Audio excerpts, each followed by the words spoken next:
เที่ยวบินสายเขาคอหาดเจ้าหลาวได้เดินทางถึงเป้าหมายเรียบร้อยแล้วกรุณาเก็บสัมภาระของท่านและเตรียมตัวให้พร้อมตุ้งตุ้งตุ้งตุ้งนิ่งตึ๊บไม่มีการกระดิกเลยท่านผู้โดยสารโดดทราบท่านนี้กำลังนอนอยู่กรุณาลุกขึ้นค่ะลุกขึ้นค่ะลุกขึ้นนิ่งโอ้ยนี่เต็มเลยเนี่ยจับเบาๆนะเนี่ยว่ายน้ำอยู่นี่ก่อน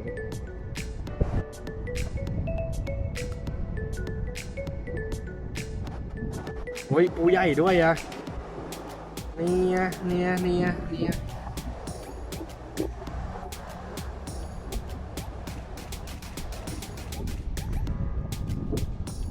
มีอีกไหมเดี๋ยวพ่อดูก่อนเนี่ยมันมีกล้ามนะกล้ามมันจะหนีบเอาเนี่ยกล้ามมันเริ่มโตแล้วเนี่ย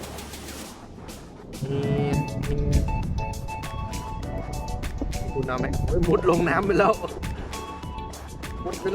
เนี่ยพ่อเอามันขึ้นมาแล้วนี่ไง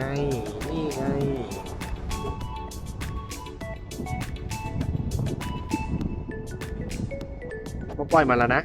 มันลงน้ำ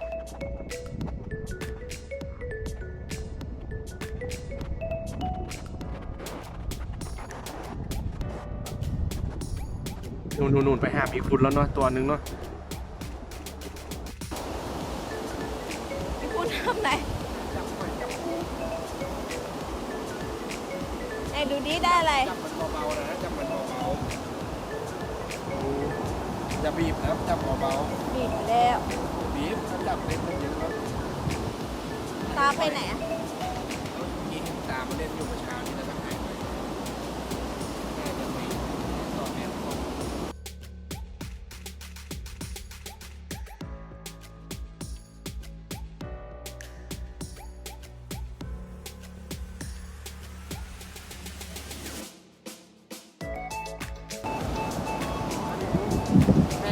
นนี่พาเดินเข้าไปดิ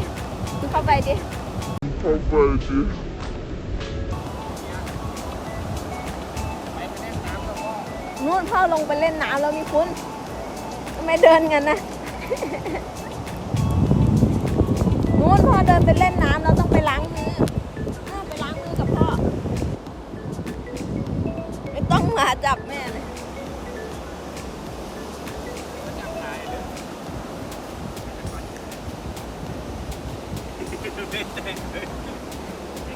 ไปล้างมือแล้ว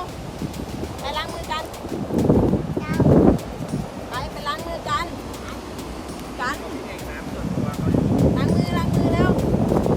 เราจะไปไหน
ให้จับเออครับ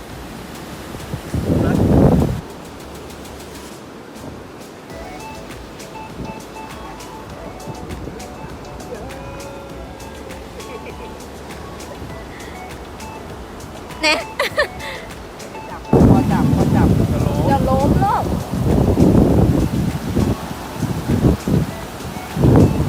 เมาพึ่งยังเป็นคนเสียเสีย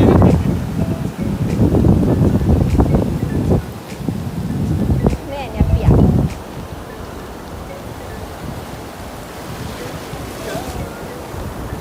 โอ้ยโดนเมาพึ่ง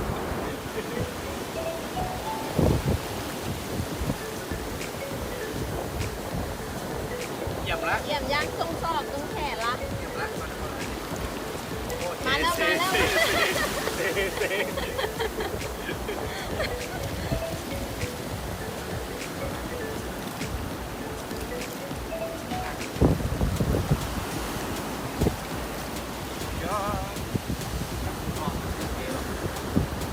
โอ้พึ่งลมมันแรงยิ่งนัก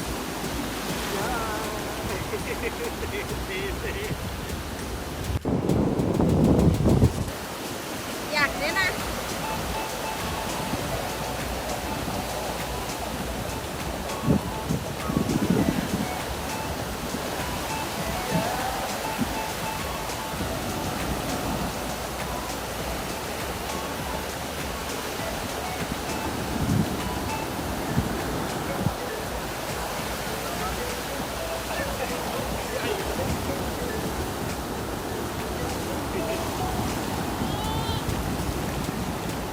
แม่ระวังคลื่นมันชี้บอกนะเนี่ย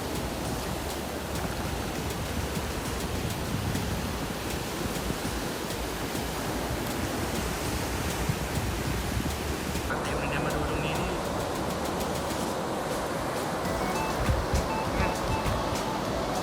เนี่ยมาดูใกล้ๆตรงนี้เนี่ยมันยืนทางเต็มเลยเนี่ยมันทางเต็มเลยเนี่ยกำนันมาเล่นน้ำพ่ออยู่นี่เปล่าเดี๋ยวพ่อไปเรียกกำนันมาเล่นน้ำก่อน โอเคไหมเราพ่ออยู่นี่ไหมโอเค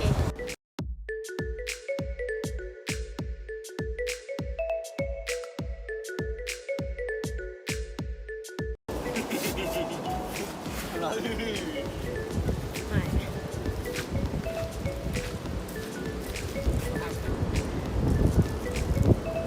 ล้างไหมหนูล้างไหม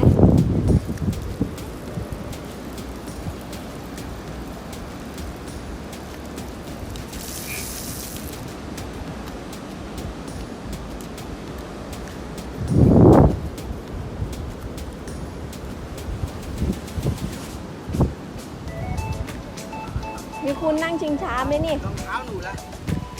เอารองเท้ามาด้วยเลย เอาเก็บละขาเก็บละ นี่มีคุณนั่งชิงช้านี่เนี่ย ขา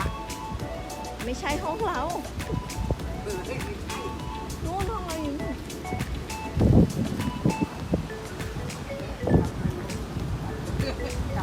จับดีๆจับดี จับดีอย่ากระดิ่งสิไปเลยยามันจะหล่นจับดีๆก่อน ๆมันจะหงายมาเนี่ย จับดีๆอยู่เฉยๆก่อนสิจับดีๆนะดีว่ะดีเถอะวะโอนล้นตีแล้วที่ตีเฮ้ยเอาเปียกนี่ว่ะ ลงน้ ดูน้ำดิมันจะไม่เค็มแล้ว ำเหนียวแหละ ไปรีบอาบก่อนแล้วค่อยมาลงใหม่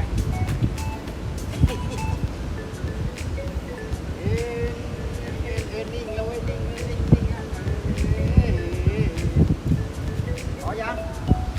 อ๋อแล้วไปนั่งอย่างนั้น ดีเลย ตั้งใจท นั่งดีๆไล่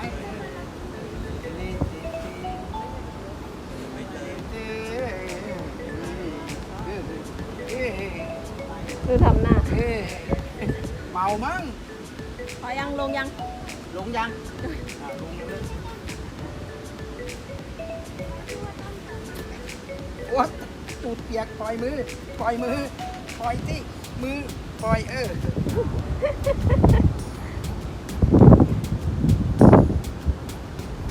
ไม่ต้อง อ๋อมันจะตีหัวเจ้าของเนี่ยไหนข้างนี้ข้างนี้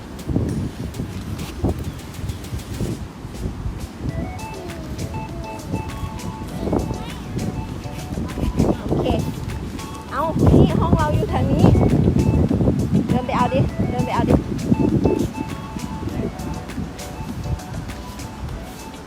เฮ้ยเอาหลุดหมดเลย ทันไหมล่ะดมไม่ดม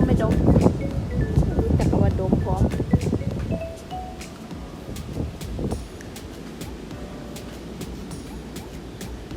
เฮ้ยได้ไปให้ยายไปนี่ทางนี้มีคุณไม่ใช่นู่นทางนู้นนู่นพ่อมาแล้วลูก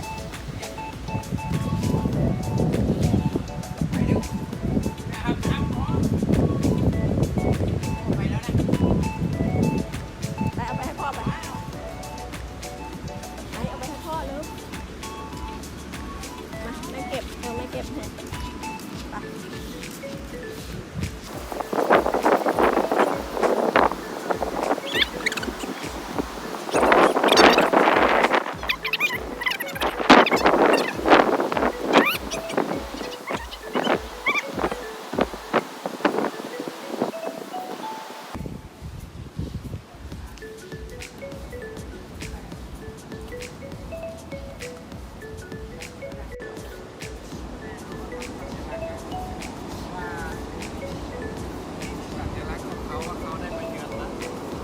สัญลักษณ์อะไร นี่คือสัญลักษณ์ของมีคุณ อันนี้ของมีคุณเหรอ แต่นี่คือสัญลักษณ์ของพี่ชิน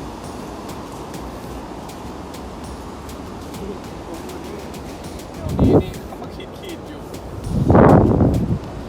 ก็ต้องบ่อล้างตีนของเขา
นอนเรียงกันดิพี่ชินไปนอนเรียงกับน้องดิ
กินเอาขามาหรือจะเอาท่านั่ง โน่นเขาเหยียดขาให้แล้ว พ่อไปทำภารกิจรัดกดได้ไหมที่บ้าน ทำอะไร โรงแรมวันนี้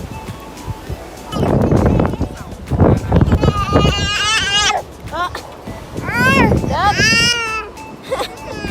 ดูพ่อทำอะไรนู่นน่ะ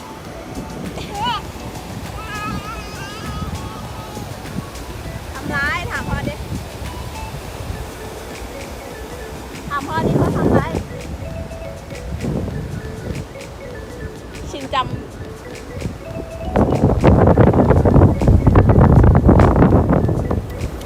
นี่คือหลุมแหล่งน้ำของเรา อะไร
เคใส่รองเท้าเลย ใส่รองเท้าเลยใส่รองเท้า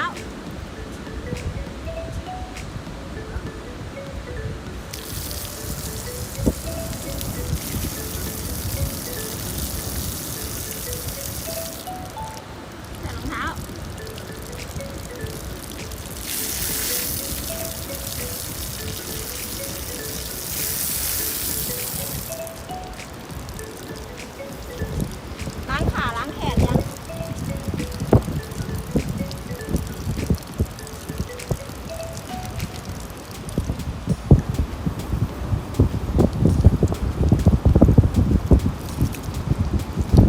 แม่ล้างขาแม่มัน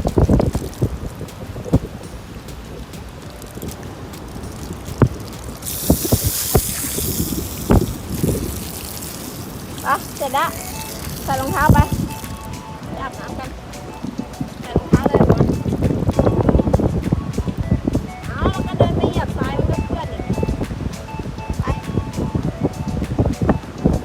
ยัง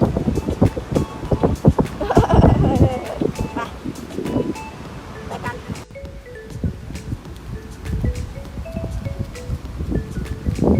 จำได้ไหมที่เขาทำอะไรเอารองเท้าร่วงไปไม่เก็บไม่ถึงนู่นพี่ชิมวิ่งออกไปแล้วนี่นู่น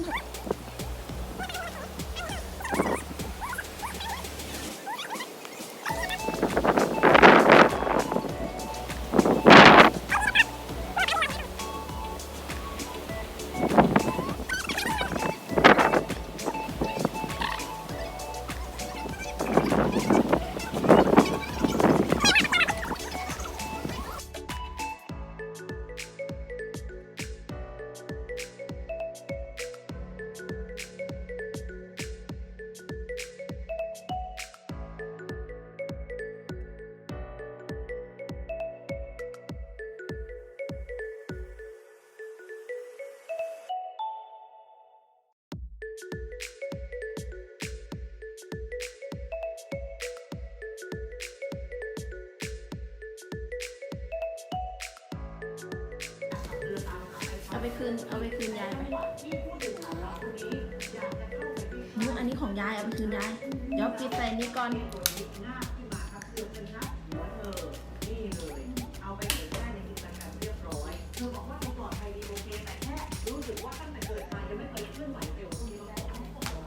ไหนเอาไปคืนยาย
มานี่พ่อมีสูตรไหนขึ้นไปนั่ง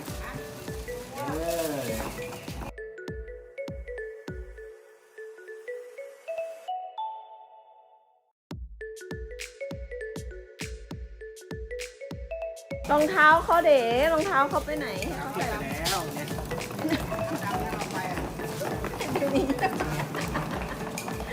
โอ้โหเนี่ยได้ที่นั่งใหม่แล้ว น้ำลายยืดเลย